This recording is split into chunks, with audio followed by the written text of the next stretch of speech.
Hey y'all, it's Jody May. Welcome back for another week of What's for Dinner. You guys, these are 3 easy recipes I hope you guys try. If you do enjoy them, let me know what you think in the comments below. Hey, if you're new, hit that subscribe button and click that bell so you don't miss any future videos.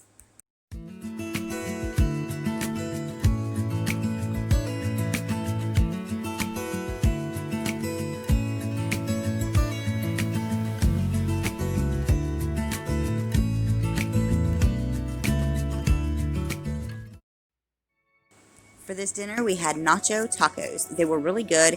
You guys can use any kind of toppings that you want, whatever your family prefers. It's totally up to you. Change any of these ingredients to suit your own family. But for us, I just went ahead and browned up 1 pound of ground beef, and I went ahead and got all my toppings together and had them sitting to the side. Now you guys, I use 75-25 ground beef whenever I do tacos just because I want the extra grease in there for the flavor. I do not drain my grease when I do tacos because I use just a little bit of water and I leave in the grease like I said, and then I add it in the taco seasoning and I let it simmer down for probably about 10-15 minutes until it gets a little bit thicker and not so thin.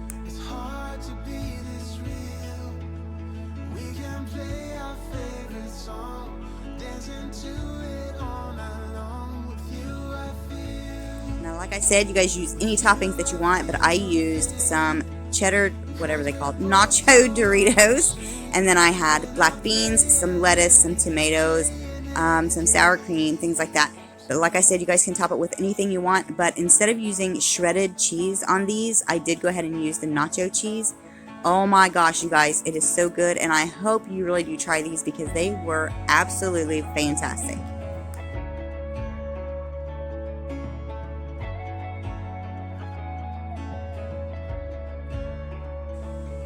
And hey, they always say the messier the food, the better it tastes. And of course, that has to be the case in this.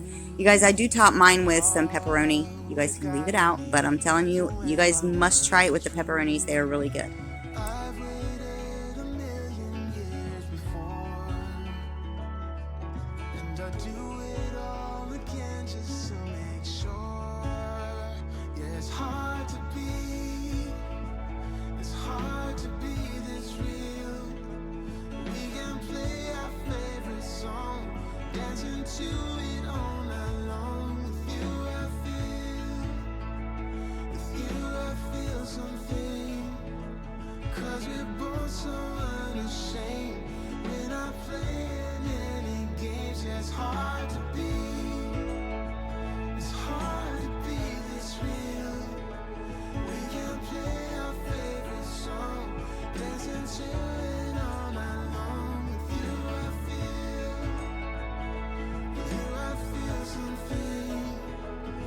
And if you guys didn't notice, I really messed up on this dinner.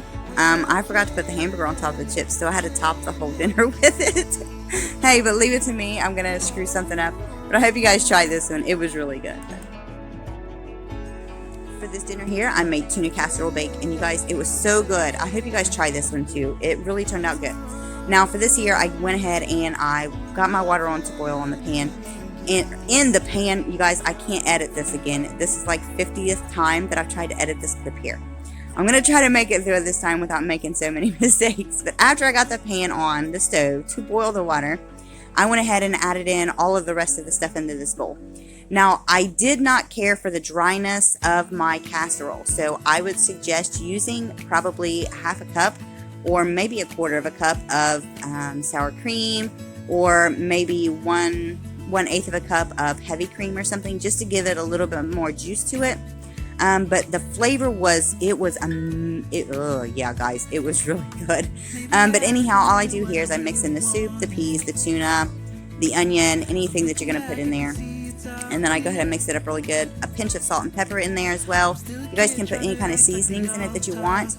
But I kept it pretty simple this dinner just because I'm using chips to top this with. But the chips that I used, I forgot to list it in the ingredient list. But it was the cheddar, bacon, potato skins. And all I did was crunch them up and then I put it on the top. I don't put them into this filling, but I do add the cheese in here.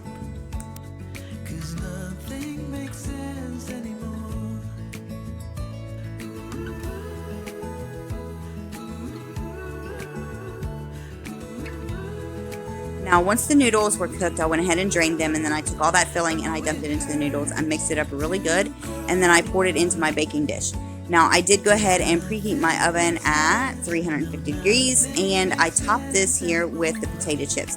You guys can use any kind of potato chips, but I'm telling you, when I used these cheddar bacon potato skin chips, it really enhanced the flavor, and it gave it a, I don't know what you would call it, like a distinctive taste that is not even comparable to anything else. So it really turned out good, and the crispness on the top was on point. Now, I did go ahead and lost the clip here, but all I did was add in half of the cheese and the potato chips, and I just spread it out at the top, put it in the oven at 350 degrees for about 15 minutes until the top was nice and bubbly.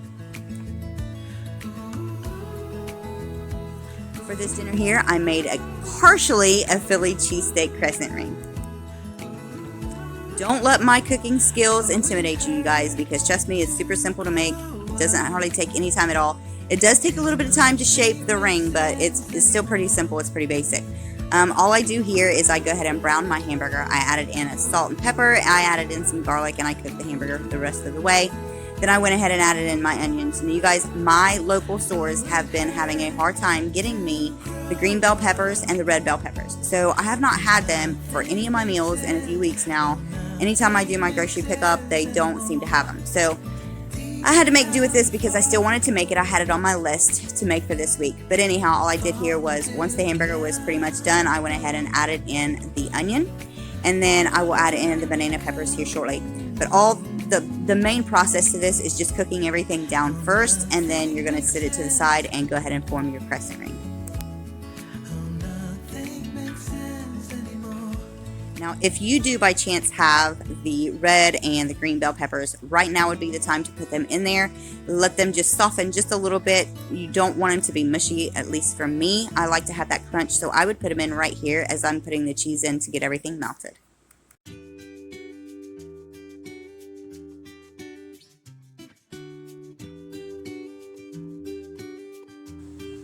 Now, like I said, guys, don't let my cooking skills intimidate you. It's super easy. I do kind of make it look a little easy in this. It's not too bad, I don't guess.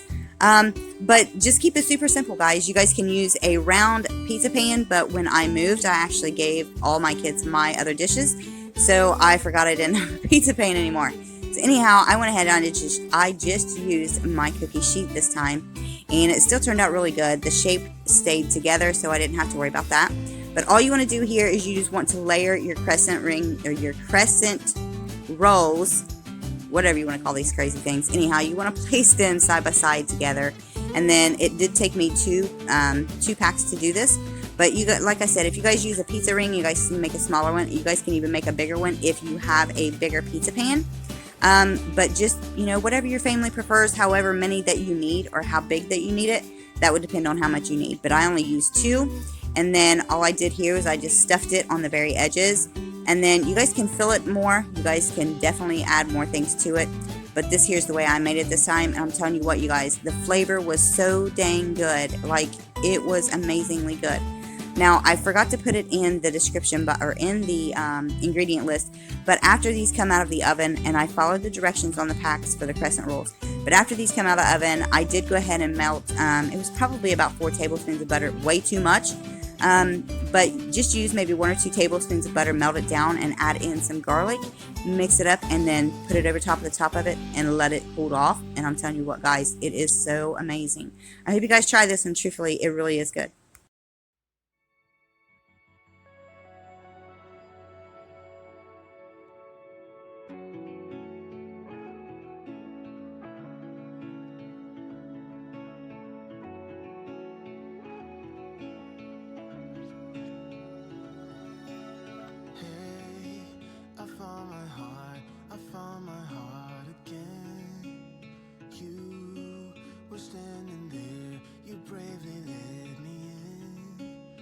I could wait 1,000,000 years or more